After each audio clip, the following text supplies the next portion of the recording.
Hey guys, EST here, and I thought this would make kind of a neat video. I just got my hands on this beautiful freezer, and got it secondhand, but look at this, it even works. Passed the test, it made ice. So I went on a bit of a shopping spree trying to, fill it up. I'd say this is about a small to mid-sized freezer. It's really deep, but it's only, here's my hand, so it's maybe 2 feet by 3 feet by maybe 3 or 4 feet tall. Probably about 3. So I thought, well, with meat prices the way they are right now in mid-October 2021, how expensive is it going to be to fill this thing up? So I bought a good distribution of things that people commonly buy, nothing too fancy, no like haddock fillets or something. And, I'll show you what I bought, and then I'll check the receipt, add it all up, and I'll let you know. All right, first up, we got some drumsticks, about $3 worth right there. Not bad, $1.70 a pound, I think it was. Got some chicken thighs, pretty cheap there, as you can see. Got some full-size chicken breasts. These were actually discounted. Otherwise, boy, these were actually pretty expensive. $3 a pound, geez. Got some pork chops here, bone out, and wow, were these expensive. $4.40 a pound. I'm used to paying 99 cents a pound bone in. Got some chicken tenders right there, and some more thighs because they were really cheap. The bacon was kind of up there too for the non-pre-cooked stuff, and well, even for that. But check this out. This is irregular slices. It's a value bacon. I'll take it. It's 1 pound, and it was like, I don't know, $2.99 or something? I think the other pack of bacon I got was like $6.99. Jeez. Well, it looks like we weren't done with the chicken. We got $3 worth of almost 2 pounds of drumsticks. And these are, of course, cheaper because you're paying for the bone. We got the little brown and serve variety pack there, because these are tasty. They're already pre-cooked. You just keep them cold. I didn't want too much stuff like that, processed stuff, a lot of salt, but I do like them. Speaking of that, there's no sense paying for, somebody to make the patties for you, but honestly, with the price of ground beef, this was pretty good for Angus beef. I think this was like $8 or something, which is like $1 a patty. That's pretty good. So once again, I tried not to get too much stuff like this, but they were on sale. I think they were like $3. Come on. Got some beef and beef burritos from El Monterey. Yeah, sprung for the fancy stuff. It was an 8-pack. It was pretty cheap. I don't remember quite how much. Got some invitation crab, because occasionally I make a little pasta thing, and I think you all know at this point how much pasta I own. I really shouldn't count these, but I got like 5 of them. I absolutely love these. They're like no calories, but I'm going to eat them. Like before an emergency. I'm probably going to eat these tomorrow. Got some Parmesan crusted and regular crusted, or crispy crust, I should say, battered Gortons. I was looking for Van Camps. They're usually cheaper, but I literally could not find them at all. So, when it comes to fish, I'll eat almost anything, and this is whole fillets, not minced. So, kind of fancy. I think these were like $5 or $6 or $7 or something. Not bad for 10 fillets, I guess. I don't know. I don't buy them that often, so I don't know the prices. Oh, then we got the fancy expensive bacon. I think this is like $6 or $7, maybe $8. But I've had it. It's really good. Okay, I might have bought a couple more than I thought.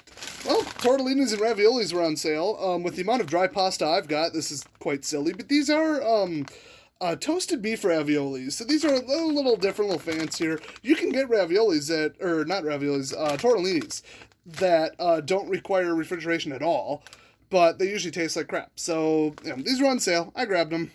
Got a big old kit of chicken fried rice because, once again, it was on sale. I don't remember quite how on sale, but it was pretty cheap. I want to say $4, which, for the weight, is pretty good. You can't walk out without Tina's burritos. You can't. It's like illegal. Well, because it's Wisconsin, we had to go with the premium pork cheddar wurst, which I think this is like $4 or $5. We had the Polish-style kielbasa. I love that. And stadium brats. And finally, we got some chicken breast tenders. So, I'm sure they're fully cooked. Yeah, microwavable. Yeah. I don't normally eat stuff like this, but once again, it was on sale. I wanted a high variety, and I wanted like a good distribution of meats, but wow, do we have room left in here? Okay. Well, let's get the tally so far. Alright, I may have missed a non-frozen item or two on the receipt, but it looks like we're in the neighborhood of $114 so far, which is about what I spent on the freezer, so not bad. Now, I did buy some pretty premium stuff. Not a lot of, big bulk meat, not a lot of, sale stuff, not a whole lot of, end-of-the-aisle specials, because this grocery store doesn't usually have those, but I'm gonna go make a trip to the one that does, and let you guys know how that goes.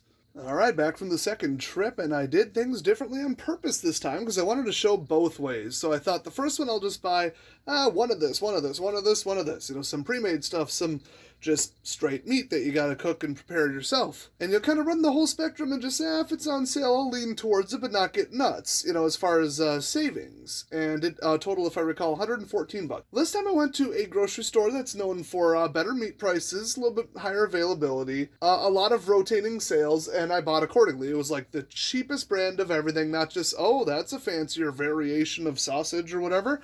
And this is what I ended up with for a mere $60 total. And I mean, starting right off the bat, look at how many chicken drumsticks I just got for $4.51. Yeah. Now the problem with this is if I freeze them together, I have to thaw them together. They will absolutely weld to each other. So I'm probably going to have to take these out and rebag them, and bagging them in Ziplocs is not only really messy and annoying and costs you some Ziplocs, but they don't seal very well. So I think I'll just thaw them out together and cook them and refrigerate them or something. Next up, I did get some discounted 20% off additional drumsticks in a more reasonable size. But 20% off, $1.80 a pound. That's pretty good. I got an 8-pack for about $8 of breakfast burritos because I just didn't have them. So not a very good price, not a very good brand, and I could have gotten them cheaper at a bulk place like Costco or Sam's Club. But I threw them in because I didn't have them. So then we got some Bob Evans sausages, not cooked, which is a lot cheaper. It's about 1/2 to 1/3 the price. I think these were like it was 2 for $6. So that's pretty good. Plus, I mean, Bob Evans is a great company. Got some imitation crab and some wild Alaska pollock for $1.99 a piece, actually. Really good price. Now, you might have noticed a distinct lack of beef. That's because the beef prices at the first grocery store were insane. But just to outline it, so keep in mind, this basically could have been almost $10 cheaper.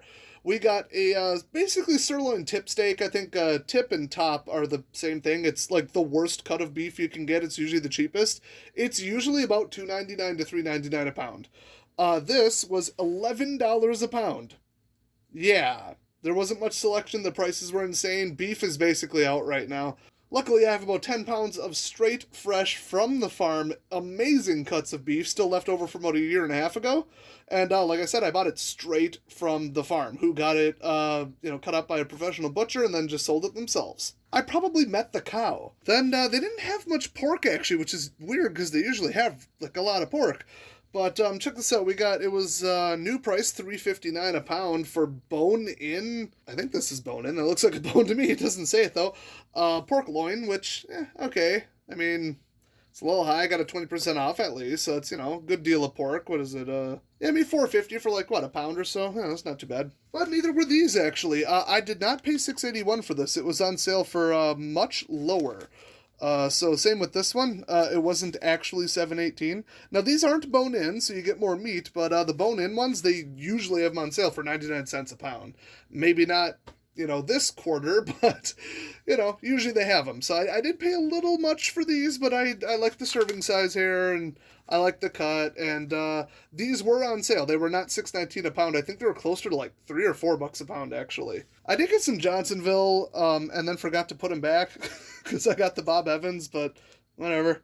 And then finally we got some smoked sausage right here. These were $1.50 for 2. That's a pork and chicken mix, nothing fancy, but it's not quite full, but I don't want to get too nuts with filling it all the way up right after really dig, so I think I'm going to call it quits at this. So we're at a grand total of about $175 after tax, roughly. Now, if I would have been super picky, super cheap, went for nothing but sales, took maybe 2 or 3 weeks for rotating sales, hit 4 grocery stores instead of 2, and was very selective in what I bought, I probably could have gotten away with maybe 30% lower overall. So, closer to just over 100 really, if you think about it. So, also, I didn't throw in any frozen potatoes because I always grow potatoes in my garden, so why would I buy them?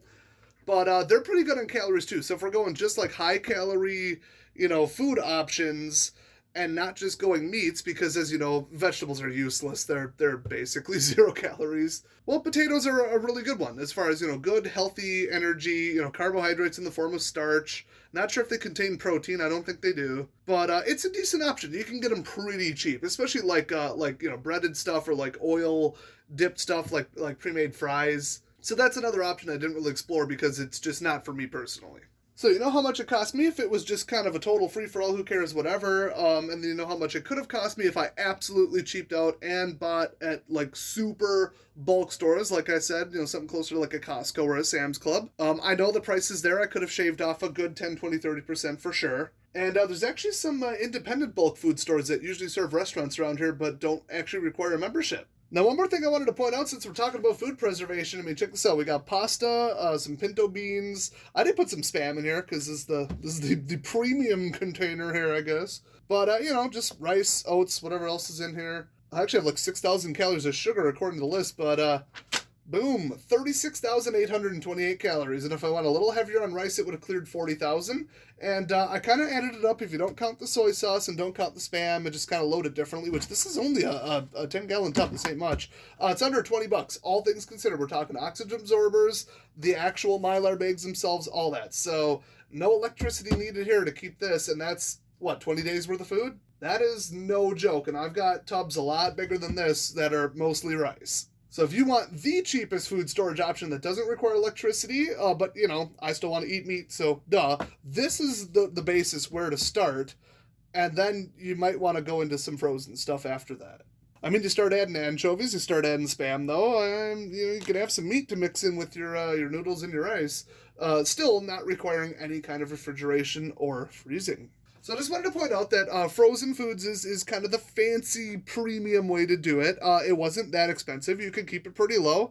And a lot of chest freezers like that or stand-up freezers like that are going for about $100 right now on the secondary market. They're about $200 brand new if you can find them. So I didn't do a full calorie count, but that's an awful lot of meals I just put in there. But I think it's probably roughly equivalent to just this or maybe 1.5 of these totes. So dry foods are the way to go. That's your basis. Go with rice, go with noodles, go with oats, go with pinto beans. Those are the big four right there.